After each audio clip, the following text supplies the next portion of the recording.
us go to the publicly available information about government in exile. It has occurred to us that many illiterate that Nigeria breed, many nincompoop that Nigeria breed, does not actually understand what government in exile means. When you come across some of the comments of people who are supposedly living in diaspora, or those who claim to have been to school and studied in university, as we can see, some of them graduate after 6 months. They don't know what is government in exile. They actually laugh at us. They actually make joke about the government in exile. They say, you people are very foolish. You are talking about government in exile. You are prime minister in exile. And they make mockery of it. And it is quite very surprising that people who claim to be human beings doesn't actually have brain. It is not even very hard for these people to have gone to Google, at least to check, even if it is not accurate information, but at least to get themselves educated about what is government in exile. They don't know, and they continue to fool themselves on social media. However, our government in exile is not just ordinary government in exile that we have seen before. This government in exile is a well-packaged government in exile that has met every international standard, better than any other government in exile that has ever existed. With the propaganda, the blackmail, and difficulties because of the interests of the multinational corporation that are milking the future of the indigenous people in Nigeria, those who understand government in exile are panicking. And another thing is that the people they are following are actually crying in their houses, in their offices, when they close their door. But the idiots who call themselves Nigerians, when you hear their comment or when you read their comment, soon hand will touch you. I don't know when this soon is going to come. Soon hand will touch you. Why is DSS still allowing this boy to be posting on social media? What is Nigeria government doing? If they tell you what they have done to stop Simon Ekpa, you will go shamelessly hiding your face, because this government you are saying that what are they doing have done everything humanly possible to stop Simon Ekpa. They cannot stop me. They cannot stop me, because I know what I am doing and I will continue to do it to the best interest of Biafra. When you know your right and what you do very well, nobody can take you for a ride. Some of you think that there is rocket science. There is no rocket science. Government in exile started as far back as we all can imagine. In the United Kingdom, where the Unilever purchased Nigeria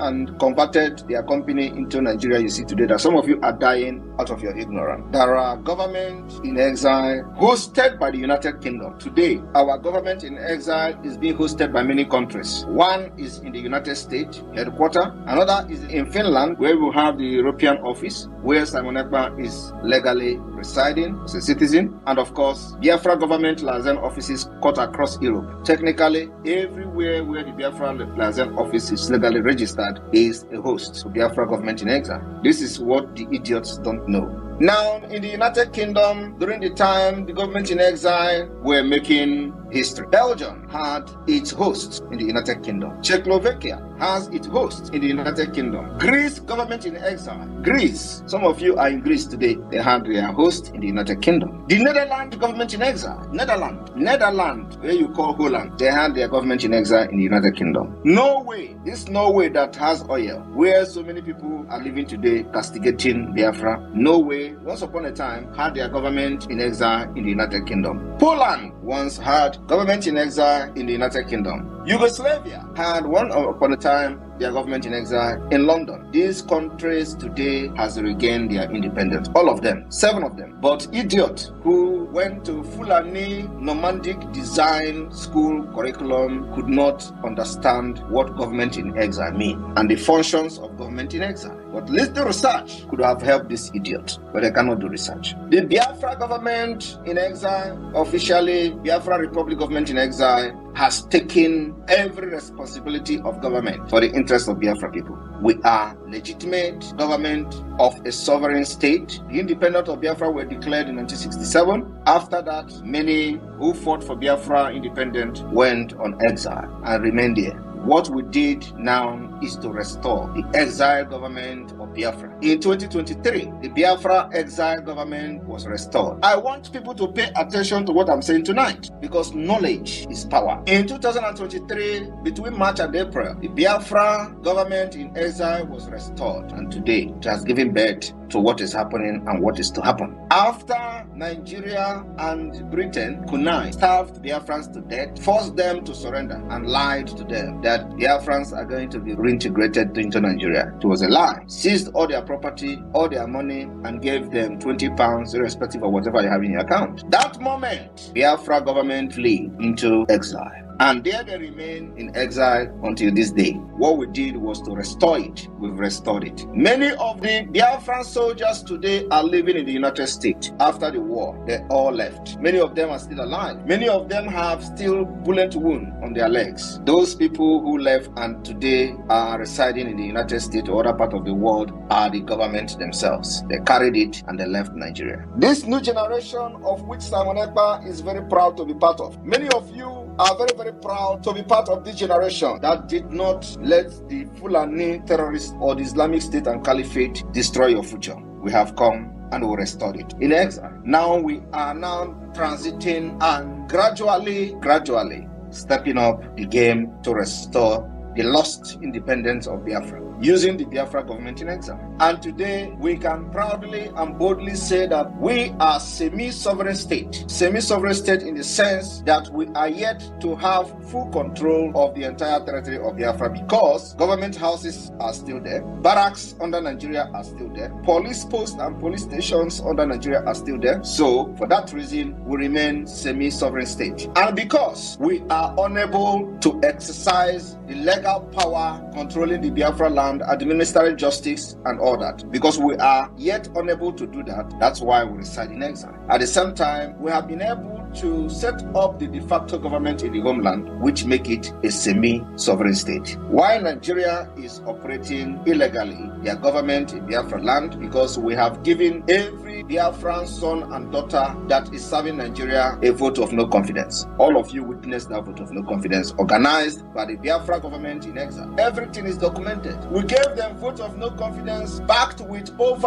2 years and a half civil disobedience, sit-at-home civil disobedience, and the other several civil disobedience or sit-at-home that we have used to delegitimize and gave them vote of no confidence. It is recorded, documented, and the facts and figures are there. Nigeria government has done everything to stop the sit-at-home. And even those who claim to be fighting for Biafra, they say sit-at-home is bad, sit-at-home is this, because they do not know what we are doing, using sit-at-home to do. They do not know the reason why everybody must sit at home to delegitimize Nigeria. They don't know where we are going to use it. They say some people are suffering, but those who understand freedom fighting knows that it is the least you can suffer, sitting at home. Today, we are going to use the sit at home. It is one of the biggest assets we have against Nigeria, to show to the world that Biafra rejected Nigeria and they are not loyal to the Nigeria appointed representative within Biafra threat. This is a case that is very strongly in our own side. The evidence are everywhere. All the governors in Biafra land, especially in the hinterland of Biafra, have cried. They have done everything.